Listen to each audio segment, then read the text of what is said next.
لا إله إلا الله محمد رسول الله صلى الله تعالى عليه وآله وسلم لا إله إلا الله محمد رسول الله لا إله إلا الله محمد رسول الله صلى الله تعالى عليه وآله وسلم الصلاة والسلام عليك يا رسول الله الصلاة والسلام عليك يا رسول الله الصلاة والسلام عليك يا رسول الله الصلاة والسلام عليك يا حبيب الله الصلاة والسلام عليك يا رسول الله الصلاة عليك يا رسول الله الصلاة والسلام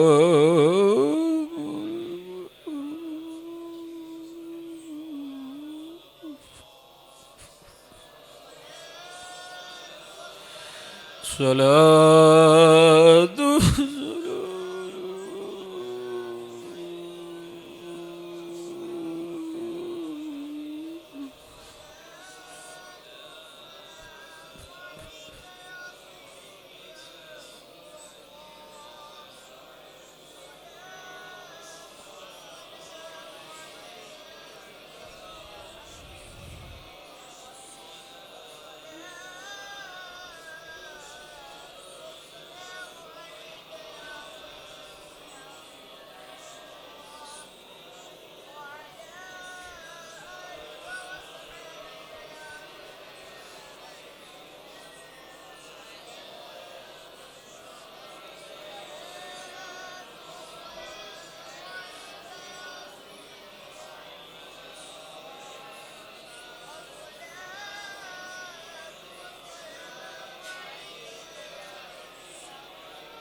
الصلاة والسلام عليك يا رسول الله الصلاة والسلام عليك يا حبيب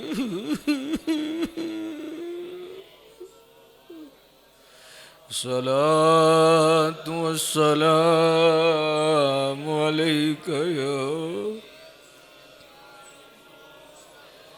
صلاة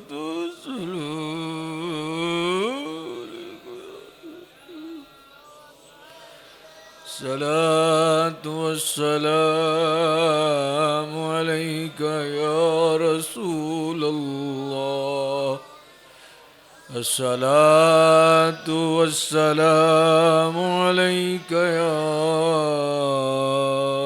رسول الله الصلاة والسلام عليك يا حبيب الله وعلى آلك وصحبك يا سيدي يا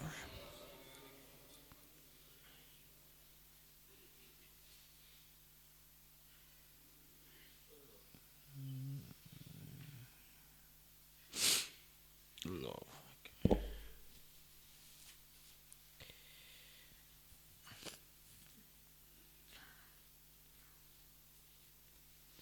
سورہ اخلاص شریف اور فتح شریف پڑھ کے ملے فرما۔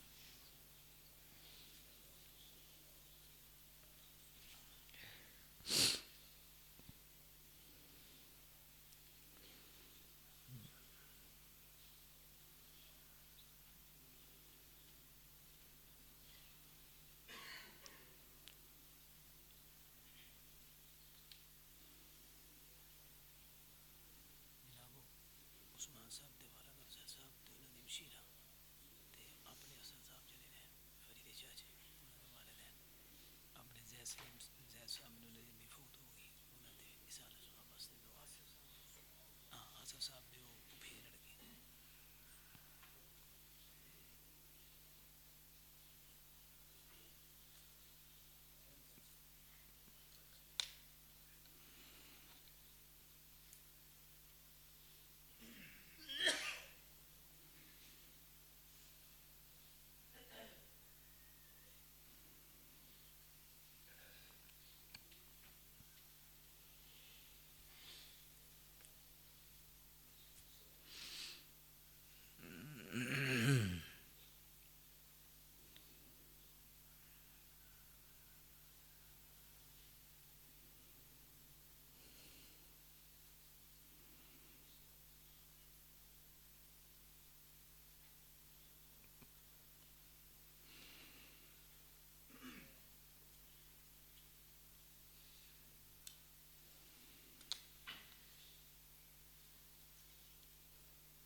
الحمد لله رب العالمين والصلاة والسلام على سيد المرسلين اللهم صل على محمد وعلى آله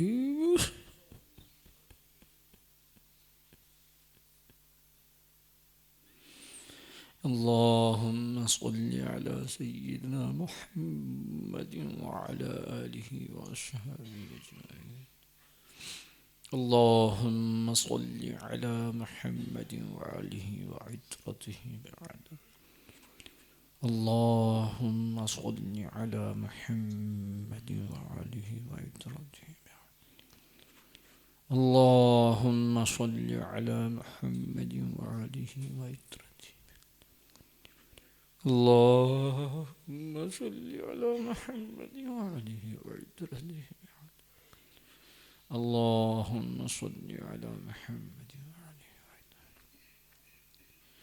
اللهم صل على محمد وآله الہی جو کلام شریف پڑھا ذکر و اذکار کیا مجلس باغ حضور کے توسل سے اسے قبول فرما کمی اور کوتاہیوں سے درگزر فرما اس کا ثواب سرکار کے دربار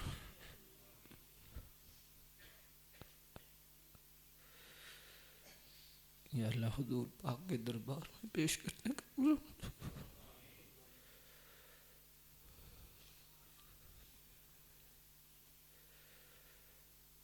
جملہ نبیین صدیقین شہداء صالحین اولیاء علماء عرفاء صلحاء مومنین مومنات مسلمین مسلمات والدین رسول ازواج رسول اصحاب رسول اولاد رسول علماء رسول عاشقان رسول جتنے مشائخ کی بارگاہ سب کے درجات بلند فرما سب کی روح کو اس کا ثواب قرب و جوار کے اندر جتنے اولیاء آرام فرما رہے ہیں سب کے رفاق کو پیش کریں اللہ جتنے صاحبی ڈیوٹی ہیں اللہ سب کی درجات بلند فرما بالخصوص اس کا ثواب حضور غوث پاک سرکار کے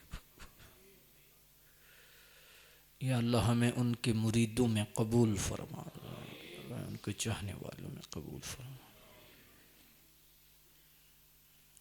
یا اللہ ہم اس مسجد کو گواہ بنا کر کہتے ہیں کہ ہم منصور غوث پاک رضی اللہ تعالیٰ عنہ کے غلاموں میں شامل ہیں، ان کے وسیلے سے سرکار کے دربار میں،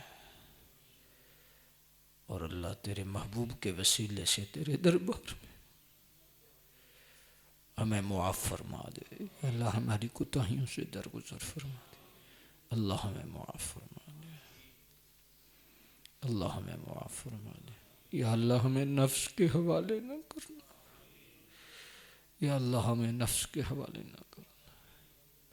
اللہم اغفر لی واختر لی ولا تکلنی الی اختیاری۔ یا حی یا قیوم برحمتک استغیث فلا تکلنی الی نفسی طرفت عین وتنفس۔ یا حی یا قیوم برحمتک استغیث فلا تکلنی الی نفسی طرفت عین واصلح لی شأنی۔ یا حی یا قیوم برحمتک استغیث ولا تکلنی الی نفسی طرفت عین واصلح لی شأنی۔ یا اللہ جتنے حاضرین ہیں تیرے حوالے ہیں، یا اللہ جتنے سنگی ہیں اللہ سلسلہ میں داخل ہیں اللہ تیرے حوالے ہیں، سب کی حفاظت فرما، سب کی مشکلات آسان، سب کے احوال پہ رحم و کرم فرما، ظاہری باطنی پاکیزگیاں نصیب فرما، سرکار کے قرب میں یا اللہ جتنے مسائل ہیں دور فرما، جتنے اسباب ہیں اللہ ان کو مؤثر فرما دے، اللہ ان اسباب کو مؤثر فرما دے۔ یا اللہ بولنے کے اندر، بیٹھنے کے اندر جو غلطیاں ہوئی، سوچنے کے اندر ہوئی، اللہ معافیت فرما، اخلاص کی دولت سے مزید مالا مال فرما۔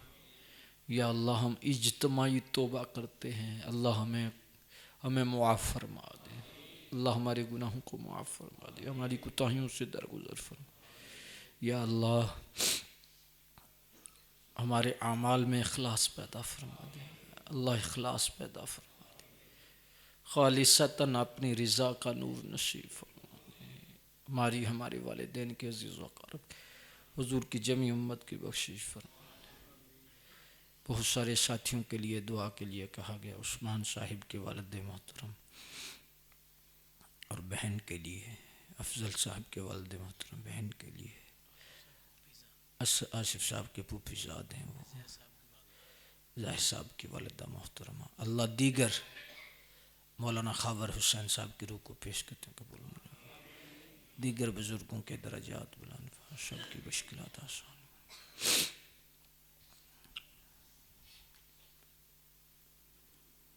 اس مسجد کے منتظمین، دیگر جتنے ساتھی ہیں سب کے لیے اللہ آسانیاں پیدا فرما، سب کے لیے آسانیاں پیدا فرما، سب کے معاملات بہتر فرما دے، سب کے معاملات بہتر۔ صلی اللہ علی حبیبہ محمد وآلہ وصحبہ اجمعین برحمتک یا رحمت۔ تمام سنگیوں کو اجازت ہے جی، اب جا سکتے ہیں۔